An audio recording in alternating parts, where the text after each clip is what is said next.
Hi, everyone. Welcome to the August 16th, 2022 Preceptor Q&A with Frontier Nursing University. I am Dr. Noelle Jacobson. I am one of the clinical directors for our MSN and postgraduate certificate programs. I am the clinical director for Midwifery and Women's Health. Our clinical director for family nurse practice is Catherine Arterberry, and for psychiatric-mental health NP is April Phillips. I'm going to go ahead and share my screen. I have a 26 slides to show you. Again, anyone here, please unmute and ask a question if something pops up. I'm very open to that. You also can ask questions in the chat box. And Stephanie, if you could introduce yourself and also manage the chat box, that would be helpful. I am here in the chat box, and good evening. My name is Stephanie Boyd, and I'm the Director of Clinical Outreach and Placement here. So if you are a Frontier grad and you graduated before 2019, the Clinical Outreach and Placement department was formed in the middle of 2019, and we're here to help support students in their clinical site identification journey and their preceptor search. We also do a lot of preceptor customer support in the way of preceptor profile logging in and honorarium payments and all that good kind of stuff. So we're here to support all of our preceptors along with the clinical faculty. Thanks, Stephanie. And we also have Rosalie on the line. She is with marketing. So she does incredible work in helping us to outreach to everyone in the community, to get everyone on the Frontier bandwagon of making the next generation of FNPs, CNMs, WHNPs, and psych-mental health NPs. So thank you, Rosalie, for all of that important work. First, I think it's critical with any organization you choose to associate with to know their mission. So our mission is to provide accessible nurse midwifery and nurse practitioner education to prepare competent, entrepreneurial, ethical, and compassionate leaders in primary care to serve all individuals with an emphasis on women and families in diverse rural and underserved populations. And this photo you see here is on our original campus in Hayden, Kentucky. And what the students and faculty are doing is something called a circle up, where at the end of a session, we all join together and share space and share our thoughts to reflect on the day. So Frontier Nursing University has been in distance education for many, many decades. Some tenets of the university are that we support a culture of caring, and we also realize that we have a pool of future NPs and CNMs nationwide, and so we want them to use their community as a classroom. So the campus is in Kentucky. Students go there twice during their time. Other than that, they're at home doing their work, living their lives, and doing clinical right in their communities. We have had a lot of achievements as a university. We've been in graduate nursing and midwifery education for 80 years. We have students and alumni represented in every US state. We have more than 2,000 students. I think at present that number is 2,500. We are growing, and we have over 8,000 graduates. We have been in the forefront of developing a university that supports diversity, equity, and inclusion. And with that, we have an office of such, and it's part of, then we have something called the Diversity Impact Program, and that's designed to assist in promoting an inclusive learning and work environment. We also hold a conference every year. This year it was 100% virtual, free, and available to anyone who was interested. One of our strategic planning initiatives has been to increase the diversity of our students and faculty. And in the last 10 years, our students of color has increased from 9% to 27.8%. So we're really proud of that. Very important work, as we want our providers to represent the communities they're serving. As a university, we've also had a lot of national recognition. In 2022, we were considered one of the best online programs by US World News and Report. In 2021, we were considered Higher Education Excellence and Diversity. We received that award for Top Colleges for Diversity. And In 2021, we received honor roll for being one of the best colleges to work for. Also in 2021, we received an International Distance Learning Award presented by the U.S. Distance Learning Association. So we seem to be right in line with what educators around the nation are looking for from an employer, from a university, and from an educational institution. So if we look at the summer 22 term, which is where we currently are, the summer term ends end of September. This is the makeup of our students. We have 43% of our students are in the nurse-midwifery program, 26% are psychiatric-mental health, 25% of family nursing, and women's health is making up the remainder. By ethnicity, you can see that we are still serving a majority of white students, but we're growing in the other ethnic categories of Black or African-American, Hispanic, multiracial, and of course, there are students who opt to not disclose or are of other ethnicities.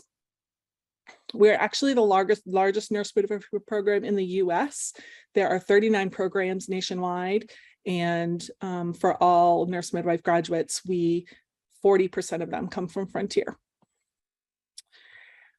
So when you look at enrollment, 79% of students are in the MSN program, and they are in the MSN, meaning that they do not already have an APRN, Advanced Practice Registered Nurse, in another specialty. A smaller percent of our students are postgraduate certificate students, so they already have a certificate as an APRN in a specialty, and now they're going for a second. Our biggest cohort for PGC students are in the psychiatric-mental health program. They are coming back out to school to get that PGC in psych mental health NP. And then we do have a significant growing doctor of nursing practice. Our DNP program only takes students who are already APRN, so that's very unique. And so it allows it to be a pretty fast track program that's very much focused in community quality improvement. So if you're wondering, why should I become a preceptor? There are a lot of reasons. One is because we know that we can't make new clinicians without clinicians investing in their future. So by investing in the next generation, you're investing in your profession. We know that there's a nursing shortage at every single level, the RN level, the APRN level, the nurse faculty level. So by investing in educating them and guiding them, you help to bolster your own profession. Also, by helping others join you as a colleague, you're helping to expand access to quality, compassionate care. One of our focuses, like we said in our mission, is to rural and underserved populations. And those areas are a struggle for students there because they don't have a lot of optional sites. So if you're in one of those areas, it would be lovely if you, lend a hand forward to help out. Frontier really values your time, and therefore we do offer a preceptor honorarium. The honorarium is dispersed to all the students' preceptors based on the percentage of time. So if you did 100% of the students' hours, you would get 100% of the honorarium. If you did 40% of the students' precepting hours, you would get 40%.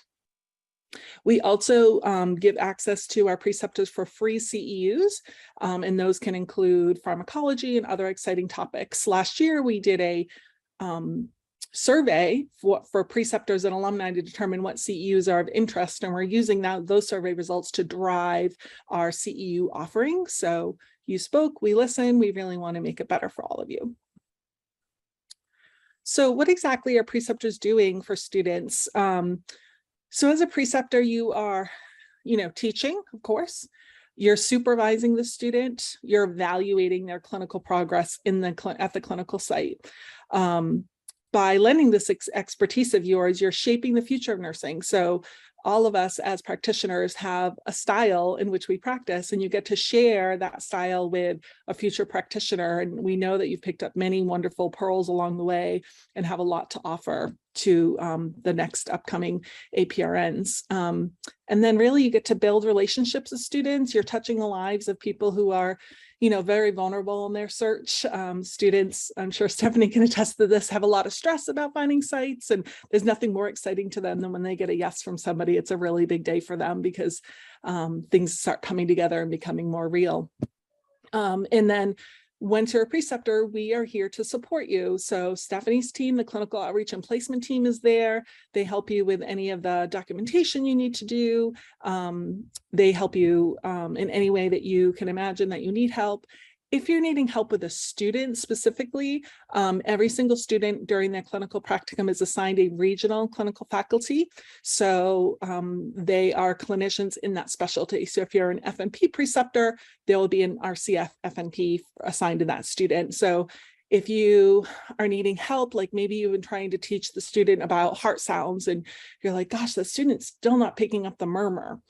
You can reach out to the RCF and we have tools to help build that. Or maybe you have issues with something more professional level, like the student's coming late to clinical and I've told them and they're not responding and I'm not satisfied with this. We can help to support that student to bring them up to the level of professionalism that we all expect in our profession. So we are all there to help each other. So what are students required to do? MSN students, so those who aren't already practitioners, have to do a minimum of 675 clinical hours, and that has to be completed in a minimum of 16 weeks. I would say students very rarely will complete that in 16 weeks. It's probably closer to, 6 months or so. And again, you do not have to invest in that student for that full 6 months or full 675 clinical hours. FNPs, for example, they need specialty rotations. They need geriatrics and pediatrics and women's health. And so maybe you could just do that portion of their precepting and not necessarily take on this larger 675 clinical hours responsibility. For the PGC students are already APRNs who are adding a postgraduate certificate in another specialty. They have to do a minimum of 540 clinical hours, and they have to complete that in at least 14 weeks of clinicals. And so this sort of talks about how students work with multiple preceptors, and you'll be helping the student develop the necessary skills. And we always tell students that they may need more than one clinical site in order to achieve a variety of clinical experiences. And the midwifery program, for example, some students opt to do births at a home birth or a birth center site, which we highly value and encourage.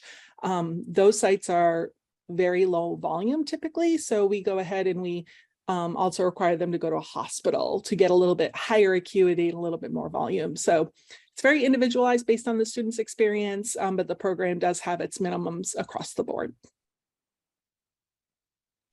So here are the clinical experience for CNEP students. So certified nurse midwife students, they have to do preconception, new OB, return OB, labor, birth, breastfeeding, postpartum, primary care, family planning, non-postpartum GYN, peri, postmenopausal, and newborn care. And these visit types are determined by the competencies required by their ACME, who is the accrediting body for our midwives. Oh no, I'm sorry, that's education. AMCB, which is the accrediting body for midwives when they take boards. For WHNP, this is what they have to do, and that's per their certifying boards. So they have to do so many new OB, return OB, postpartum. Again, the bulk of the work of the WHCNP is going to be in the office. They have to do a lot of primary care and GYN and peri postmenopausal care. Psychiatry. Psychiatry now requires for future psych-mental health NPs to be trained across the lifespan. So they have to do child, adolescent visits, ages 5 to 19, adult, geriatric, acute crisis care, medication management. As an NP, it's really critical that future psych-mental health NPs are really plugged into how to do medication management and really acquire that skill. So 300 of those, substance abuse, psychotherapy. Our psychiatry NP students are allowed to do a lot of telehealth because that's really the trend in today's psychiatric world. So MSN students have to do 405 hours, PGC students, I'm sorry, maximum of 405, PG students a maximum of 500. So if you remember, MSNs have to do a maximum of 675 hours. So only a little bit over 270 have to be on site, and PGC students, a minimum of 40 have to be on site. Other than that, they can do it all telehealth. FNPs, because they're carrying across the lifespan, you see this list is long. They have to do everything from newborn to 1 month to 5 years, well and episodic exams, 6 to 12 years, well and episodic exams, 13 to 19, well and episodic exams, adult episodic wellness care, chronic illness care, geriatric episodic wellness, geriatric chronic illness is its own category, GYN, antepartum, mental health, and men's health. So FNPs often have multiple locations that they go to because, you know, somebody who's just doing adult family planning, internist work probably is not going to be seeing the newborn. So they get another rotation for that. So what do we require for qualifications for preceptors? You have to be certified in the specialty in which you precept. So to precept a nurse midwife student, you have to be a nurse midwife, etc. You have to have your national certification up to date in your specialty area. We require 1 year of experience in that role in order to be a preceptor. We know that we all have that first year, and that's the steepest learning curve. And we want to make sure you have your surest footing before you bring a student into your world and start investing in teaching. We do require that you have at least an MSN because we are an MSN program. We also do allow physicians, MDs or DOs, and their time in precepting is limited, and that's simply based on the fact that we are investing in these students to become advanced practice nurses, not physicians, although we realize our physician colleagues have a lot to bring to us. So we do allow those rotations, and that percentage is based on the program. So again, what are some benefits of precepting? Free continuing education opportunities, preceptor honorarium. You're allowed to get 10% off any courses you take when you're not matriculated. So for example, say you need an update on pharm, you could take our pharmacology course and get 10% off. Access to the latest clinical guidelines.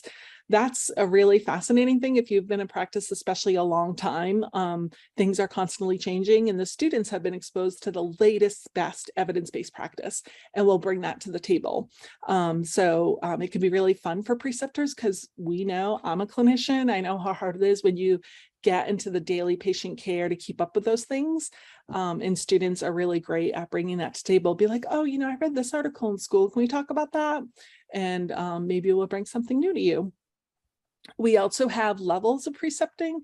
So if you invest so much in frontier precepting, you can earn the status as a master preceptor and then eventually an expert preceptor.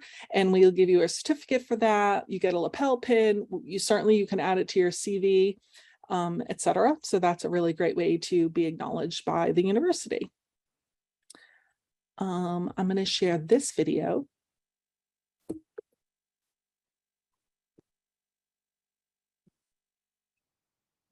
My preceptors have been able to help guide me and to be able to do that in a way that allows me to empower women themselves to take care of their bodies. It's valuable being a preceptor because students need that opportunity to hone in on their clinical skills. You can feel and you know that they actually want you here and they want you to actually become the best nurse midwife that you can be. So they're very valuable to me. For someone who's considering to be a preceptor, it is a very rewarding experience because you get to take young midwives under your wing and you help them become a midwife. And it's just very rewarding because over the years you see those students remember you. They're no longer students, now they're midwives. And it's just like you go back and you reminisce with them, and it's just such a rewarding experience. If you believe in the power of precepting and want to answer the call, please visit Frontier Nursing University at frontier.edu/preceptor. Great. So remember, when you're precepting, you're not alone. You'll be alone with your student a lot, but when you have questions, concerns, if you just feel like you need some connection with the university, again, Stephanie's team, the clinical outreach and placement services is there. If there are credentialing questions, all our sites and preceptors go through credentialing, and their work is to make sure that, for example, your license is up to date. You can't precept if your license has expired. And then you have regional clinical faculty that are available to students when you are precepting for any student issues that arise. If you have any concerns about the student, if you think the student might benefit from going to another site because you realize, gosh, I really don't see any, for a midwife student, perimenopause patients, I really think the student needs to go somewhere else. Let the RCF know, and they'll work with the student to help fill in any gaps that you're recognizing in their clinical experience. So again, clinical outreach and placement services provide assistance, resources in locating clinical sites and preceptors for the students. Their team is composed of, in addition to their director, Stephanie Boyd, with us tonight, clinical advisors and clinical services coordinators. And a clinical services coordinator, Brittany Bachman, she's amazing. Clinical credentialing coordinators are help to establish the contract with your site, and do that credentialing for preceptors and facilitate student onboarding. So for example, if your site, requires the student to do EHR training, the clinical credentialing coordinator will let the student know, hey, you can't go to the site until you completed EHR training, and you have to do this, or you have to come in and get a badge, or whatever it may be. This is a preceptor in the middle here that I have to point out, Katrivia Campbell-Bostick, who is now an RCF. So we met her when she was precepting, and you can see here she precepted 2 students. This is a midwife student and a WHNP student, and she did them both, which because there's such a need where she lives in Southeast Florida. So that's Katrivia. We're really lucky to have her. So again, what does the RCF do? We carry the same licenses our students are working towards, and that our preceptors have. Our education is minimally in MSN. The majority of RCFs have a DMP or PhD. In these roles, we are experts in clinical practice and teaching. We have been preceptors as well, many of us, like Katrivia was, like I was, and we live and work across the US. Students are matched with their RCF based on the region and the country that's closest to them. So depending on the program size, that sort of depends on how broad the RCF's region is. So for example, in a smaller program like FNP, that RCF may cover several states, but in the midwifery program where the majority of our students are in, we have 2 RCFs just in Florida. So that's kind of how that works. So for students, we serve as a connection to their home community. I know as a prior RCF, I always invited students to come to ACNM meetings, American College of Nurse-Midwives, and knowing the community well, I would help them with their clinical and preceptor searches. And when they have found somebody, I review it with them and explain, oh, this is a site that has a very low birth volume. I just want you to know that in preparing, it's going to take you a little bit longer to finish up. I just want you to have realistic expectations. And then when they're in the clinical practicum, we meet with them every 2 weeks to check in on things. We grade all of their assignments. And when they're in the clinical practicum, we connect with the preceptors regularly. So every month we contact preceptors to check in how the student's doing, and we're available in between that time at any point the preceptor feels like they need us in any way at all. And we just want to support our colleagues in supporting our students. And if you have any issues that need to be resolved, we are experts in that and will help to mediate any of those issues. And we always serve as your connection to FNU. Our students do an assignment called a case day, which may be virtual, or sometimes we'll hold it locally in person. And we always make sure to invite the students' preceptors to those events, etc. So that's kind of what the RCFs are doing. So what is a student's role in the clinical experience? The most important stakeholder here is a student. We expect them to hold the highest level of professionalism in both their attributes and behavior, and that includes all of these things. And again, if you find that a student isn't meeting these metrics, we ask that you reach out to their RCF. In the pictures here, you're looking at the right, are students practicing different skills on campus, which is where students go before they start clinical. They come to campus for a week-long intensive where they learn these skills before they go into their communities and start learning with you. Hopefully we've created a strong foundations that you have something to work with. We believe again in creating a culture of giving back.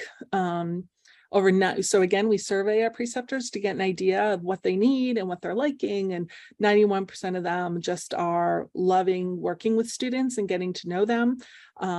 This here is an RCF who's also been a preceptor, Dr. Mary K. Miller. She's here in Florida also with a student. And then 90% of the survey respondents said they were satisfied or very satisfied with their experience serving as a preceptor. Having been a preceptor myself, I'll share my story, which is that sometimes you get a little bit in a rut, in practice, you show up every day, you do the same thing, and then you get a student, you're like, oh wait, I need to explain something that you could do with your eyes closed, and I have to find a way to explain it to the student. And one of the things I know I love as a women's healthcare provider is teaching students to give a very respectful, gentle pelvic exam, because I think that's a really critical foundation for every future midwife or WHNP who we're sending out into the world. So if you have questions about anything, you can go to clinical advising at frontier.edu. That is Stephanie Boyd's clinical and outreach department. If you have questions about credentialing, about your ability to precept, whether or not you meet our requirements, you can reach out to clinical credentialing at frontier.edu. And if you're like, this sounds great, I'm ready, you can go to frontier.edu/preceptor and you can go ahead and sign up there, and we'll be in touch. So that was our presentation. I'm going to stop sharing and just sort of open it up. Anybody have any questions, anything they want to talk about? Oh, I think the presentation was very, very clear. Good. Yeah. What is your specialty?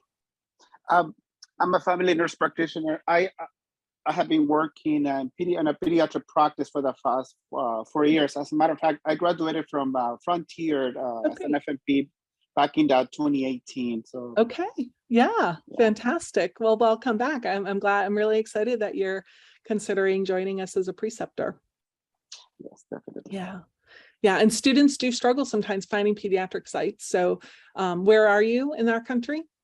In McAllen, Texas. It's in the southmost part of Texas, right along the border with Mexico. Okay. Yeah. Yeah. If you look at the map, about 60 miles off the coast along the Rio. Okay. Yeah, that's where McAllen is. So. Yeah. You must have a really fascinating practice being right in the border. It must be a very unique experience for you and students. Yeah. Yes, definitely. To be able to serve a population right over the border. That's fascinating. Yeah. Right. I'm also a Frontier grad. I was CNEP class 34. So I came back as a preceptor and then as faculty. So I think all of us, we always say all roads end at Frontier. We always end up. Yes. As a matter of fact, I'm going back to Versailles back in September because I'm gonna start doing my the DMP. Yay! Yay! You're coming to campus. Yay! Right. So. Yeah, it's going to be very different than Hayden. I just went for the first time in June. Now Stephanie's in Kentucky, so she goes there for work weekly. But yeah, you're going to be very impressed. The campus is beautiful. It really just feels like a little slice of heaven. It's very different than what you saw. And they just opened, I think, right? Like it's been about a year or so. Yeah. Yep. Exactly. Yep. Yeah. It has not been long. Yeah. I mean, okay, I'm writing your name down so I can come and find you when you're on campus and say hello. Yes, I'll be there. Yeah. Good. That's awesome. Yeah. Do you have an idea of what DMP project you want to do? Have you thought about it? I have a couple of ideas. So I'm not quite sure. I've noticed we have some deficient or things that we can improve, particularly with depression in adolescence. It's like a big thing that I think that great. That's something that I can work on. Yeah, fantastic. Yeah. Yeah. So when you get in the program, they'll mentor you and they'll help you figure out what would be the best path for you. Right. Yeah. Mm-hmm. Yeah. I did my DMP project on centering pregnancy, which is group prenatal care at the health department where I worked. I live outside Orlando because we served an underserved, marginalized population with really poor birth outcomes, and kind of looking at whether or not those participants had improved birth outcomes. So that was a really interesting project for me. And and those centering pregnancy skills work well now with students facilitating conversations. Right. Yeah. Yeah. I think you're going to love it. Yeah. Wonderful. Well, welcome Yes. back in many ways. That's fantastic. And it Yes, looks and like on the- I think one of my things that I'm planning to do sometime. It's I like teaching, so I think that's what I want to do eventually. Yeah. Become a professor, just like what you guys are doing. That's right. Yeah, yeah, we would love that for sure. Yeah, and right now we are requiring all faculty to have a doctorate, so that is the best first step. And then if you're interested specifically in clinical clinical faculty, we prefer RCFs to have precepting experience, because in order to guide a preceptor, it's helpful to have walked in those shoes. Right. Yeah. For didactic faculty, when you're in the courses, it's really helpful to have any exposure in teaching coursework, whether it's undergraduate or graduate nursing. I had done that before I joined Frontier as well. I worked at an RN program. So all of those experience, we know when you start getting those foundational things that you can bring, because we have a lot of clinicians applying, of course. Frontier is considered one of the best places to work. We win awards all the time. So it's pretty competitive, but when you have things like that on your skill set, we will definitely prioritize that and be like, oh, that's pretty cool. That one did this and this, checks a couple boxes here for us. Yep. Yeah. Beautiful. Yeah, well, fantastic. And then we have somebody on the phone. Camila, are you available to chat at all? I didn't catch the portion about how many years do you need to be working 1 as year. one okay. Year. And then I know we're talking about just preceptors, because I'm a Frontier graduate. Yay. In 2019. What's your specialty? What's your specialty?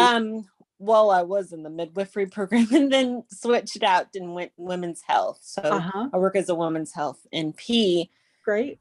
Currently. So I was just wanting to give back, because I had a great experience with my preceptors, and then also with my RCF as well. I know this is just for precepting, but what are the what is required to be an RCF? Yeah, so to be an RCF, so clinical faculty, we are really looking for clinicians who have had precepting experience, because being the RCF, you're mentoring preceptors and you're helping to facilitate relationships between preceptors and students. So that experience is really rich to bring to the table when you're in that role of an RCF. Okay. Yeah. So this is a great first step for you. We also require faculty to have a doctorate degree. So have you finished your DMP or PhD? No, I'm eventually. Do you need that for the precepting? For precepting, you do not. Precepting, the minimum is an MSN. Okay. Yeah, but for faculty, it's a DMP or PhD, either one. Yeah. And I will tell you, there are some great loan repayment programs right now for faculty for both of you. I don't know if you've looked into that one going into school, but if you're interested in doing faculty, like you said, HRSA has money for nurse faculty loan repayment. Fantastic. Look on that HRSA website there. That's how I paid for my DMP. Yep. And so I had to do 4 years of teaching. And then after that 4 years, they forgave 85%. The program changes. Oh, that's great. Yeah. Yeah, annually it changes. HRSA changes every year what they're going to do, but it could be more or less. I don't know, but that's definitely something to look into. Okay. Yeah. So there's money out there for that stuff too. Yeah. So where are you, Camila? I'm in Virginia. Okay, great. Yeah, we have a lot of needs in Virginia. Yeah, and we have an RCF out there. Well, actually, we don't have an RCF in Virginia. We have RCFs adjacent to Virginia. Yeah. Yeah, so if you ever wanted to talk to them about precepting there, I'd be happy to connect you. And if you were interested in talking to like a Texas FNP, Catherine Arterberry would be the person. I'm going to put Catherine's email here. Okay. She's the clinical director for FNP. Tier.edu, if you just wanted to chat with her and have her reach out to the RCF, because once you sign up to Precept, as the RCF, we do a site visit and we chat with you and talk to you and collect data and all that fun stuff. And then Camila, I'm going to share with you my email, if you want to be connected with somebody in Virginia, just an RCF, to kind of learn what's already out there, what are we in need of. Our WHNP program, as you know, having finished it, is very small, although it's growing. We're having an increased interest in WHNP, so we're meeting that need by growing the program. So I'm really excited about our forward motion and building that WHNP, because I think it's critical. And then we have a lot of students switching from CNAP to WHNP like you did, because being a midwife is no joke. You know I still appreciate that I just get to sleep at night without getting any phone calls, having to run to the hospital. Yeah. Any other questions about anything you guys can think of? Stephanie, anything you want to add? I think just after this session, we'll be following up with you in an email, and you'll have contact information for all of us again there. And so if you have questions, or you think of something after you leave, feel free to email us. We can chat, we can talk on the phone. And there'll also be a link there where you can sign up to put in your information and to Precept. And once you do that, Brittany Botman, who's our clinical services coordinator, will be following up with you to start the credentialing process and just making sure you get all your ducks in a row. And if you haven't precepted before, or it's been a while since you've been a student, what happens once we do have your information, you're credentialed and added as a preceptor into our system, you go into this database where students can actually search by your location or by your specialty. And depending on, how it's set up in your workplace where you're at your site, either the student will reach out to you directly, or a person at Frontier will reach out to your site contact in order to get placement started, that whole process. So we'll be in touch with you as soon as there's student interest, and you'll be hearing from our department in between the time that you sign up and before you have a student. We'll be sending out information about CU opportunities and those kinds of things that, you can be continuing your education while you're waiting to precept your students. So yeah, and we have free CEUs coming up, in October with Nurse-Midwifery Week and NP Week. We have free virtual seminars where you can earn CEUs. So look out for those emails. Those are always fun to get connected with people. And we also have a Frontier booth at all the major conference meetings. So NPWH, I don't know if you're going, Camila, but I know that's coming up in the fall sometime. Frontier will be there, and that's a great way to start meeting and networking with people too. We already did the AANP, that was here in Orlando a couple months ago. Trying to think, I don't know of any other conferences that are coming up, but I know ACNM for midwives is in Orlando next year, so that's exciting. I've been on the team here locally trying to work to make sure we have something together, and Frontier will be at that one. Weather. Texas too, you got the nice weather. Yeah. Hot weather. Yeah. Yeah, I know, but I'll take it over the snow. Have you always lived in Texas? Yep. Yeah. Okay. Yeah. I mean, I lived in around the Buffalo area back in the late 80s or early 90s. Yeah, that's all different kind of weather. Yes. All kind of weather. Yeah. Yeah, that's no joke.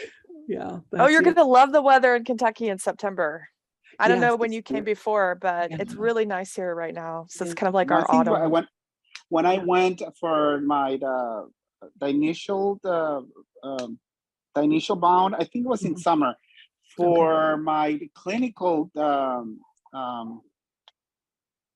session. I think it was in October, and it was really, really nice weather. Oh, really pretty. Yep. Fall's great here. You'll love it. You got lucky one. When I did my CNET program, I had to go in the winter both times. I'm like, you kidding me? It was like November and December, those two. I was like, it just cannot win. Cold weather. But I was living in Massachusetts, so I wasn't such a prima donna. Now you have to drag me.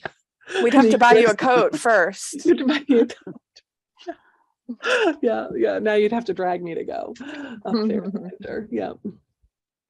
All right, everybody. Well, I guess we're going to wrap it up. I'm so excited, Juan and Camilla, that you joined us tonight. It was a pleasure to meet you both. And thank you so much for thinking about helping students, being on the front lines. Stephanie and I all the time are meeting with students who they're so panicked and afraid. And unsure of themselves and, and intimidated, like we're like rock stars to them, so it can be very hard for them to approach and ask for a preceptor. So when you fill out that preceptor form, it kind of lets them know, like, I already said yes, and remember, you have agency here. So you are welcome to interview a student. If you were like, I really want to meet with somebody, make sure it feels like a good fit, you're welcome to do that, to interview them. I know when I was a preceptor, I started doing that because I got a lot of requests. So I was like, oh, I got my pick. I'm going to meet some people and see what feels like is the best fit for me, because you spend a lot of time with them day in, day out, so it can make a really big difference. So we just want you to be happy in precepting and be part of the Frontier community.